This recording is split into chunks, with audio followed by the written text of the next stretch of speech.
Primeiramente, boa noite, obrigado pela participação aqui, abrilhantando o nosso podcast. Assim, hoje em dia a gente vê muita popularização de coletivos de esquerda dentro das torcidas, aí aqui no Rio também tem vários, mas o Corinthians tem uma história fértil, né, nesse sentido, com a democracia corintiana e tudo mais. Eu queria saber se essa verve política que o Corinthians sempre teve, influenciou a sua vida de militância de alguma forma. Coincidentemente, eu conheci o PCdoB em dois lugares. Eu conheci tanto na escola secundarista, porque como a maioria entra na UJS, pelo movimento estudantil, mas também na torcida na camisa 12, tinha muita gente do PCdoB. Porque o que aconteceu na década de 80? Eu vou falar, depois eu vou contar uma história mais longa, que eu acho que interessa mais até o pessoal do PDT que eu vou contar. Eu acho que Se quiser emendar uma história na outra, na resposta pode emendar. Elias. Vou emendar. A década de 80 ficou muito marcada pela democracia corintiana, né? Então, muita gente acabou virando corintiano por causa daquilo. Muita gente. Porque além do time ser bom, não foi campeão brasileiro, porque tinha o Flamengo na época, tinha, 84, teve aquela pisada na bola com o Fluminense na semifinal, que é uma coisa que eu não engulo até hoje. Sabe? Eu tenho várias frustrações da minha vida, uma delas 84, né?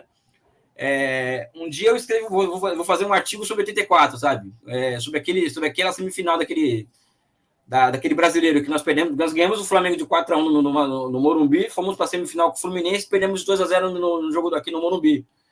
E depois eu acabei descobrindo com o Juca Kfouri, por exemplo, que o Sócrates jogou machucado, porque ele foi para uma festa, jogar futebol de salão um dia antes, e machucou o calcanhar. E o Sócrates era o Sócrates, né? Então até hoje é uma coisa que não entra aquilo, sabe? De perder aquele campeonato brasileiro. Mas então muita gente virou corintiano por causa da democracia corintiana. E recentemente tem livros sendo lançados no mundo inteiro sobre a democracia corintiana, sabe? E o Sócrates, ele era essa figura, né? Então acho que tem esse verve político do Corinthians por causa da democracia corintiana, uma inovação que, assim, completamente, assim, sabe? Eu não sei se vocês já leram a respeito disso, né? Ou viram filmes, mas aí é uma história de emocionar. Mas a verve política do Corinthians, eu acho, ela vem do nacionalismo. As pessoas não sabem, por exemplo, que o Corinthians ele tem o hino do Corinthians fala que o Brasil és o Brasil, o clube mais brasileiro, porque até a década de 50 o Corinthians não admitia jogadores estrangeiros. Até a década de 50, né? Então ele sempre foi um clube com uma verve nacionalista muito grande, o Corinthians, né? E por um outro lado, ao contrário do que se diz, por exemplo, que a história do futebol é muito contada pelo Rio de Janeiro, né?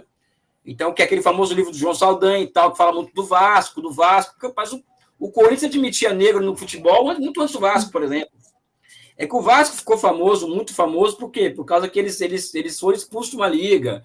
A história do Vasco é maravilhosa, inclusive. Eles construíram um estádio, a própria torcida, ou seja, o Vasco é um clube gigantesco, maravilhoso. Assim, eu sou corintiano, mas eu vejo méritos na história do outro, né? Assim como eu estava falando do PDT aqui antes, ou seja, que o PDT é um patrimônio do povo brasileiro, o PDT, né? Eu acho que o Vasco também tem que ser visto dessa forma. Mas o Corinthians, ele é um time que ele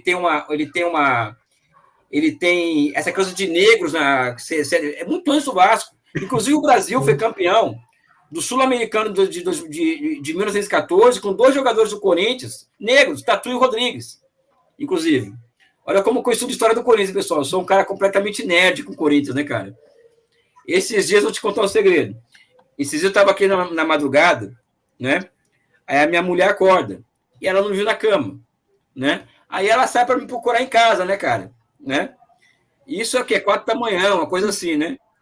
Muitos casais acabam pegando o marido no flagra, né? Fazendo terceira na internet, não sei o quê.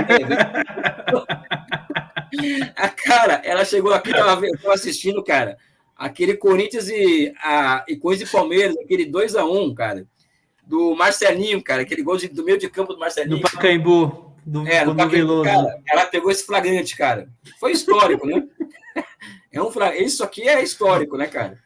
Mas, enfim, o Elias, esse é o lado do Elias que pouca gente conhece, né?